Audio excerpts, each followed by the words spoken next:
j'essaye de conserver un certain style à travers différents modes d'expression. Je fais des choses au stylo à billes, je fais des choses à la plume. Je fais également des dessins au fusain et à la craie. Il m'arrive de faire également des dessins colorés pour comment dirais-je, pour me défaire la main de cette difficulté de graphisme que j'affectionne particulièrement.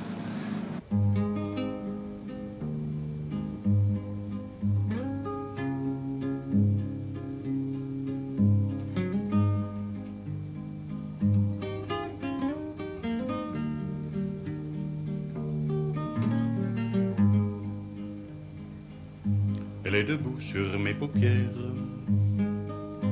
et ses cheveux sont dans les miens. Elle a la forme de mes mains,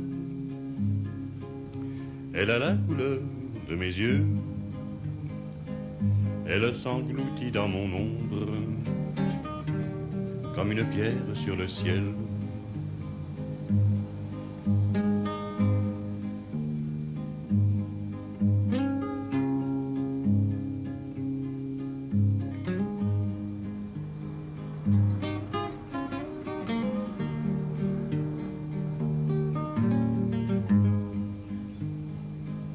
Elle a toujours les yeux ouverts et ne me laisse pas dormir. Ses rêves en pleine lumière font s'évaporer les soleils, me font rire, pleurer et rire, parler sans avoir rien à dire.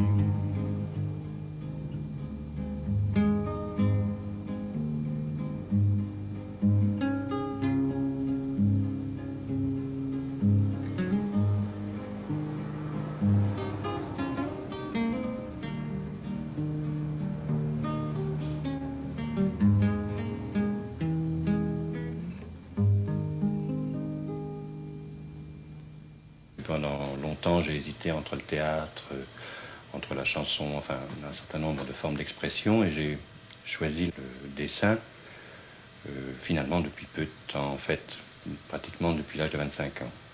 Vous avez été aux Arts Déco?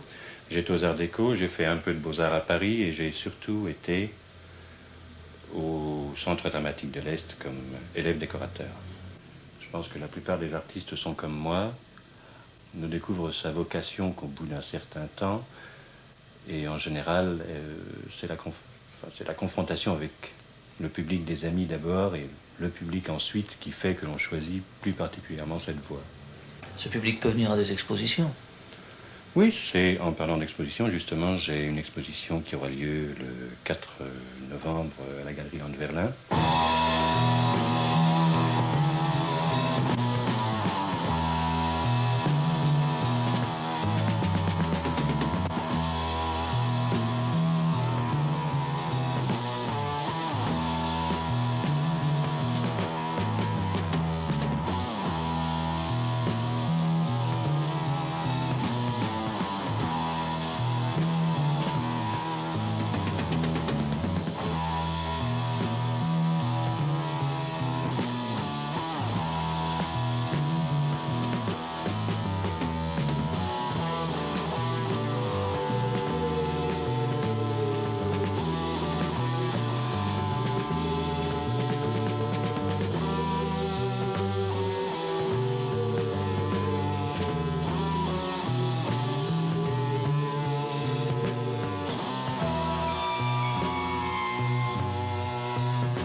D'être un professionnel en la matière, mais c'est le problème de l'offre et de la demande, et je fais d'abord des choses qui me plaisent.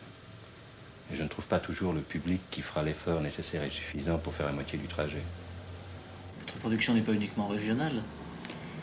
Non, j'ai eu la chance de pouvoir travailler pour des revues parisiennes de fantastique, et c'est un peu ce qui m'a fait connaître sur le plan national. Il m'arrive également ici de travailler pour le quotidien. C'est un handicap d'être à Strasbourg?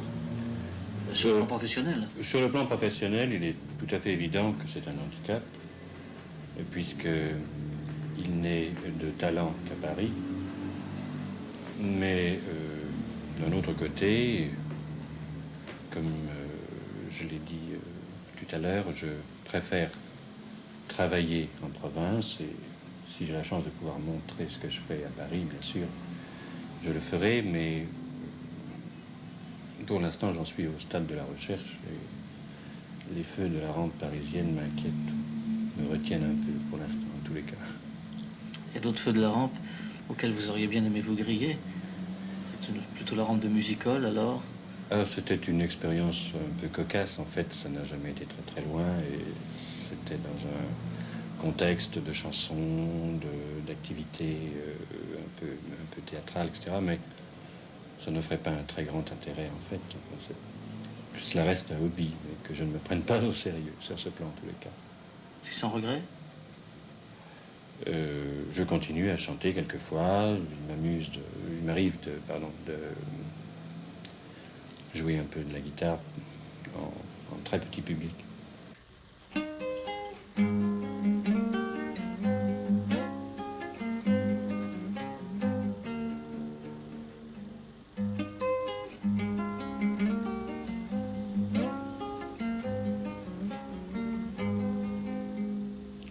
En revenant de Saint-Martin, j'ai rencontré un petit lapin.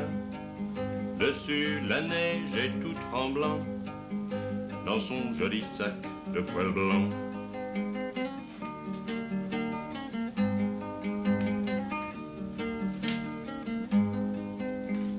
Il avait l'air, sous les étels, d'un pèlerin de Compostelle, et qui tremblait, tremblait, tremblait, comme à ton drap la boîte à lait.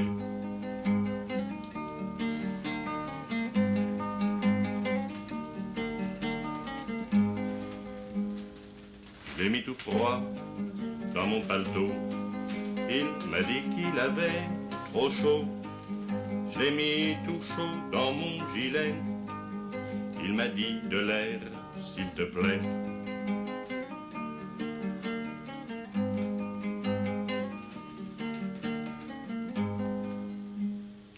Alors je l'ai mis dans ma culotte, alors je l'ai mis dans ma culotte. Il a mangé ma petite carotte, il a mangé ma petite carotte.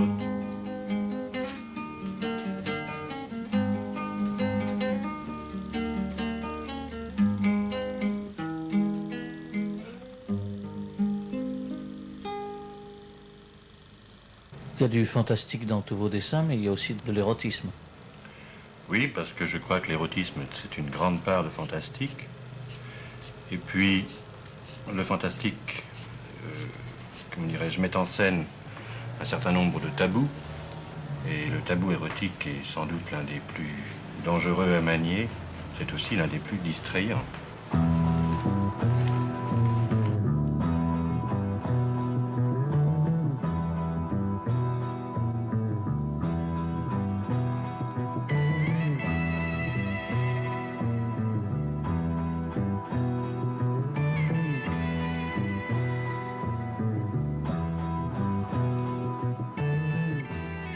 Il y a aussi quelque chose d'un peu macabre, quelquefois. Je parlerais plutôt de morbidesse. Les personnages sont très souvent, chez moi, statiques. C'est un problème de plan et de moment. Et compte tenu de ma technique, je ne pense pas que je puisse rendre d'une façon dynamique les sujets et les expressions que j'affectionne. Est-ce que c'est la présence de la mort que l'on peut déceler un peu partout? Je crois que comme beaucoup de garçons qui font du fantastique, nous sommes sans doute très anxieux, sinon angoissés. Et je pense que le dessin, pour moi, est vraisemblablement un catalyseur de cette angoisse. C'est une façon de m'en débarrasser, et c'est aussi une façon de m'en servir. Sur le plan pratique, c'est très long? à constituer un dessin comme celui-ci? Oui, en général, il faut une idée préconçue à la base, une suggestion qui m'est proposée par une lecture, une atmosphère, enfin, il y a beaucoup de choses qui entrent en ligne de compte, et le déclic se fait. Ensuite, j'apporte un grand soin à la composition, qui est très souvent très classique, et petit à petit, je monte ce dessin, les valeurs relatives, le sujet, la disposition, etc., et j'essaye de donner un certain rythme, une certaine logique visuelle. Il m'importe beaucoup que la géographie de mes dessins soit un peu présentée comme dans une optique théâtrale. Je veux que le regard se promène de moment fort en moment faible et que tout concourt à mettre le sujet ou l'idée en avant, enfin. Est-il exact que l'on vous copie? On ne me copie pas, non. D'ailleurs, je ne vois pas l'intérêt. Je crois qu'il existe, par exemple, à Strasbourg, un certain nombre de gens qui sont sensibilisés par le fantastique. Je parle de Strasbourg, mais en fait, nous sommes tous redevables des courants fantastiques modernes, comme l'école de Vienne, par exemple. Et le fantastique a acquis ses lettres de noblesse, bien sûr, en passant par le surréalisme. Il a toujours existé, de toute façon, ce fantastique. Depuis les grottes d'Altamira jusqu'à maintenant, il y a toujours eu du fantastique dans l'art. Je pense que nous sommes au moins une dizaine en France à travailler à peu près dans le même esprit. Pas citer de nom, mais enfin, nous sommes tous issus de revues de réalisme et fantastique, etc. Et je suis rentré à Strasbourg, certains sont restés à Paris. Leur résonance est plus importante que la mienne, sur le plan de la qualité, évidemment. Je ne sais pas où je me place exactement.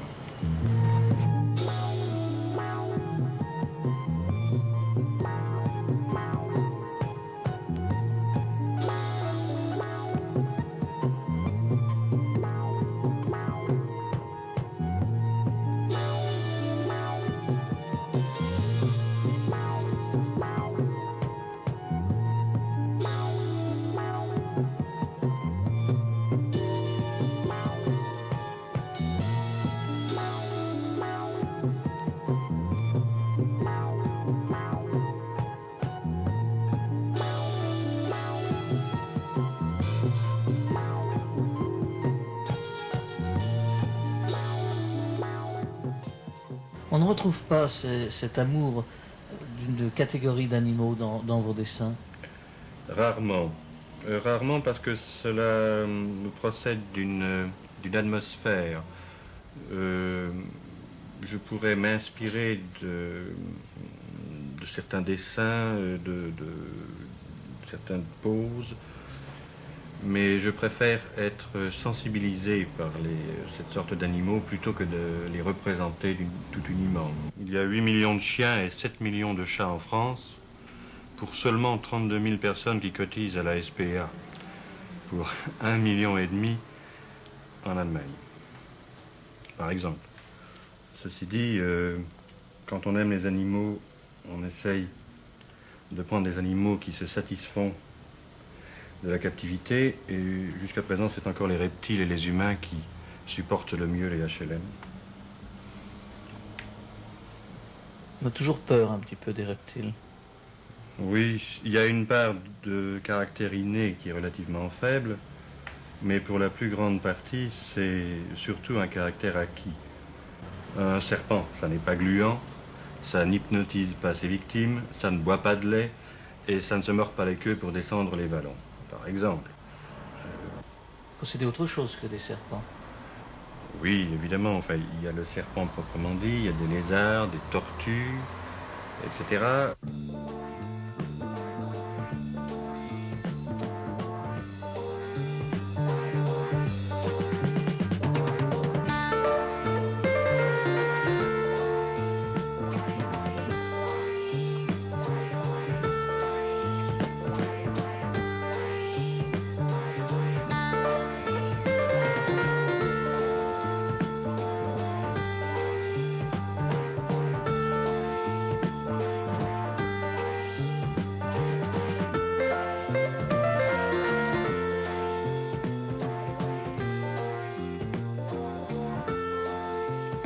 j'ai 2 singes, 2 chiens, quelques poissons dans un aquarium.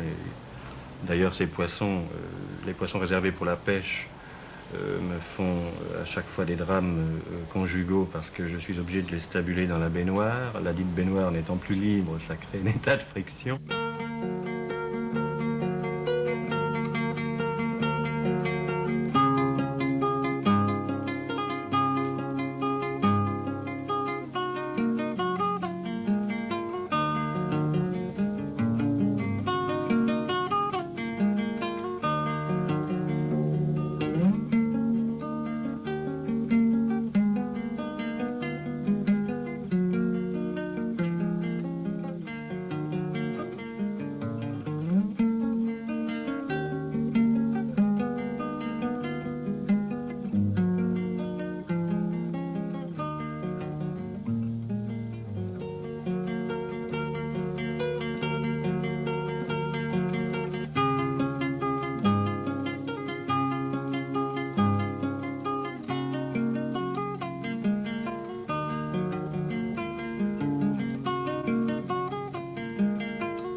On ne connaît que les choses que l'on apprivoise, dit le renard. Les hommes n'ont plus le temps de rien connaître. Ils achètent des choses toutes faites chez le marchand. Mais comme il n'existe point de marchand d'amis, les hommes n'ont plus d'amis. Si tu veux un ami, apprivoise-moi.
Que ressentez-vous au bord de l'eau?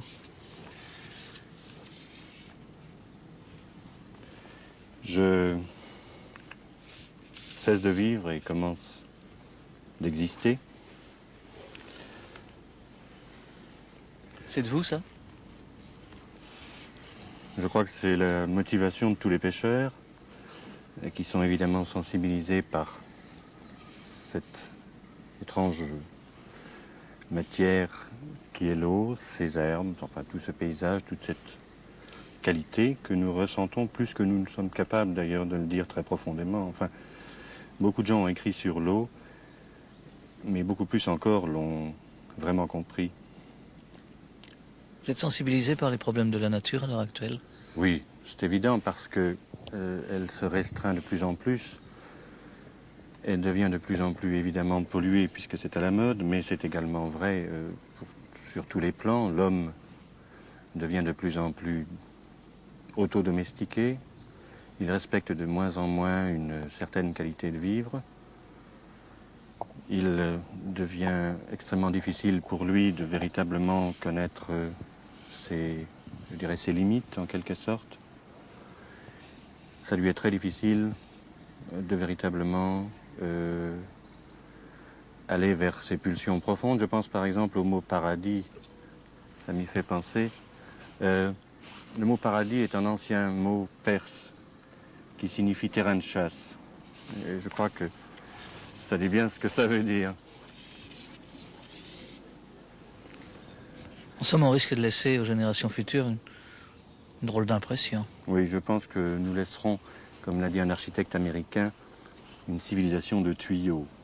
C'est à peu près tout ce qui risque de nous rester, enfin, c'est à peu près tout ce que nous sommes capables de montrer dans nos maisons et dans nos réussites au niveau de la ville et au niveau de la construction. Pourtant, on a été sur la Lune.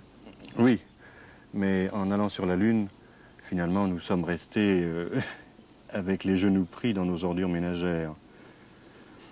Ce qui est évidemment une chose assez incompatible. Vous refusez en quelque sorte un petit peu la société telle qu'elle est, celle de consommation dont on parle tant. Oui, je crois que nous sommes arrivés à un stade où la surenchère sur le plan de la consommation ostentatoire a pris un tel tournant qu'il est grand temps de freiner les goûts arbitraires et artificiels que l'on impose à un public de moins en moins juge de lui-même. Et il est absolument important de lui faire retrouver le goût de l'individu et ses motivations profondes.